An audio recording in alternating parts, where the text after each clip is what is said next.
Even decades later, Erwin Rommel remains one of the most recognizable commanders of the Second World War.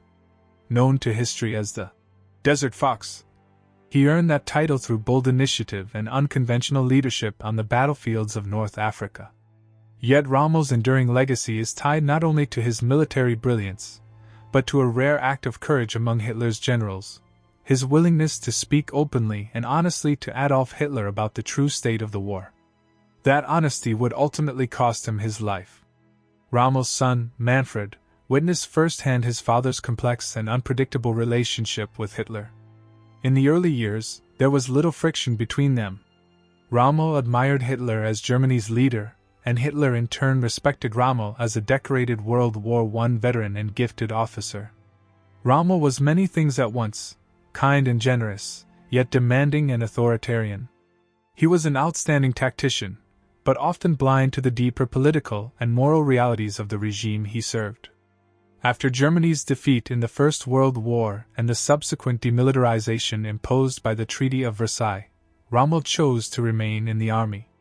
He served as an instructor and later, in the mid-1930s, acted as Hitler's military escort at the annual Nuremberg rallies. Promotions followed steadily, captain, major, colonel, until the paths of Rommel and Hitler crossed again as Germany prepared for war. On September 1, 1939, Germany invaded Poland, igniting World War II. Rommel's true genius lay in armored warfare. In 1940, Hitler entrusted him with command of the 7th Panzer Division. During the invasion of France, Rommel's tanks advanced at breathtaking speed, reaching the English Channel and earning his division the nickname, the Ghost Division. In February 1941, Rommel was promoted to lieutenant general. His next assignment would secure his place in military legend.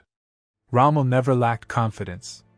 He possessed a strong ego, but his successes often justified it. At home, Rommel shared his life with his wife Lucy and their only child, Manfred, born in 1928. Like many young Germans of his generation, Manfred grew up under the shadow of Nazi ideology and the fame of his father. Hitler's rise to power in 1933 reshaped the Rommel family's future, though they could not foresee the catastrophic ambitions of racial purity and global conquest that lay ahead. Hitler promised Germans a return to pride and strength after the humiliation of Versailles. Many believed him. Germany had been reduced to irrelevance, stripped of its standing in the world. Yet beneath the rhetoric of renewal, something far darker was taking shape. Most Germans, including Rommel, would not fully grasp its scope until the war was well underway. In early 1941, after conquering much of Western Europe, Hitler ordered Rommel to North Africa. There, Rommel was given command of the newly formed Afrika Corps, tasked with supporting Italy and fighting British forces in the desert. Before departing, Rommel met with Hitler. At that time, there were no visible fractures in their relationship. Rommel obeyed orders without question, and Hitler viewed him as a favored commander, bonded by shared experiences as soldiers in the First World War. As Rommel left for Africa, Manfred wondered if he would see his father again. Despite his demanding career, Rommel was a devoted father. He spoke candidly with his son, even expressing early concerns about the direction of the war. Rommel believed deeply in leading from the front, a philosophy that defined his command style. Personally brave and relentless, he thrived in combat. By 1941, British codebreakers had cracked Germany's Enigma encryption system, allowing them to read German communications. Rommel refused to believe that such a sophisticated code could be broken, a costly assumption. In warfare, any underestimation of the enemy's capabilities can prove fatal. In North Africa, Rommel led German and Italian forces from the front lines, earning immense loyalty from his troops. His aggressive offensives quickly pushed British forces out of key positions in Libya and across the desert. These early victories enhanced Rommel's reputation and strengthened Hitler's admiration. In recognition of his success, Hitler promoted Rommel to Field Marshal and ordered Propaganda Minister Joseph Goebbels to elevate him into a national hero. Rommel's image filled newspapers and posters across Germany. Handsome, articulate, and confident, he became the face of the Wehrmacht's victories. On the home front, His fame boosted morale as the war moved into 1942. Hitler largely refrained from interfering in Rommel's tactics, granting him unusual freedom compared to other commanders, particularly those fighting in the Soviet Union. Rommel used that freedom boldly. When orders arrived that he disagreed with, he sometimes tore them up and acted on his own judgment. This baffled British commanders, who were reading German plans through intercepted messages and expecting Rommel to follow them. Instead, he consistently defied expectations. By late 1942, the tide in North Africa began to turn. Allied forces, now reinforced by massive supplies and the entry of the United States into the war, overwhelmed Axis positions. Rommel pleaded with German leadership for reinforcements, but his requests were largely ignored. Hitler viewed North Africa as a sideshow and believed the war would soon be won elsewhere. Despite shortages and failing health, depression, insomnia, jaundice, and exhaustion, Rommel continued to fight. His reputation remained intact even as defeat became inevitable. Eventually, outnumbered and outgunned, Rommel was forced to retreat, and North Africa was lost. Returning to Germany in 1943, Rommel confronted Hitler directly, arguing that Africa could no longer be held. Hitler reacted with hostility, mocking Rommel and dismissing his concerns. From that moment, their relationship deteriorated. Rommel began to feel that his soldiers had been sacrificed needlessly.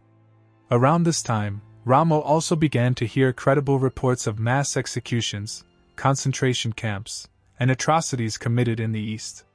The realization that the Wehrmacht itself was implicated shook him deeply. His attitude toward Hitler shifted from loyalty to moral opposition. After being denied command in Italy, Rommel was eventually placed in charge of defending Western Europe. Following the devastating German defeat at Stalingrad, both Rommel and Hitler knew an Allied invasion of France was inevitable. Hitler placed his faith in the Atlantic Wall, a vast system of coastal fortifications stretching from Norway to Spain. When Rommel inspected the defenses, he discovered that the Atlantic Wall existed largely on paper.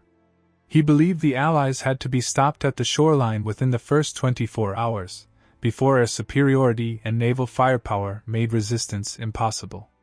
Though others disagreed, Rommel worked tirelessly to strengthen defenses, laying mines, building obstacles, and training troops. In the spring of 1944, Rommel was convinced Germany could no longer win the war. Still, he prepared as best he could. Deception operations by the Allies, particularly Operation Fortitude, successfully convinced German leadership that the invasion would come at Calais rather than Normandy. Rommel himself was misled. On June 6, 1944, D-Day, the Allies launched their invasion under poor weather conditions that Germans believed made such an operation impossible. Compounding the disaster, Rommel was in Germany at the time, visiting his wife on her birthday and intending to confront Hitler once more.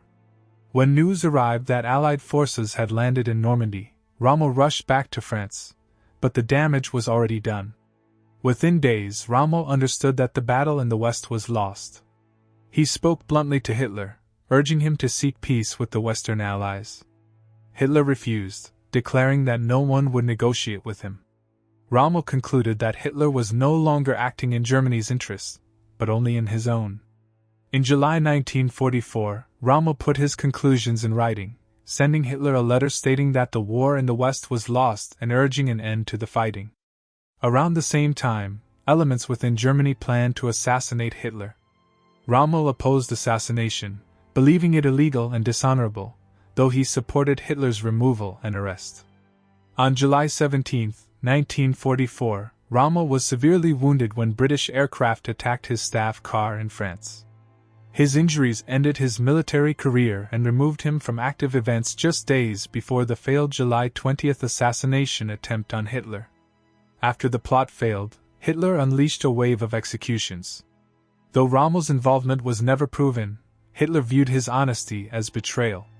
In October 1944, two generals visited Rommel at his home and gave him a choice: suicide in exchange for protection of his family and a state funeral, or a public trial and execution. Rommel chose to spare his wife and son. On October 14, 1944, He took cyanide and died within minutes. The regime honored him with a state funeral, masking the truth of his death. Hitler would later lead Germany to total collapse before killing himself in April 1945. By then, millions more had died unnecessarily. History would ultimately prove Rommel right. His integrity and courage in speaking the truth cost him his life, but secured his place as one of the most complex and tragic figures of World War II.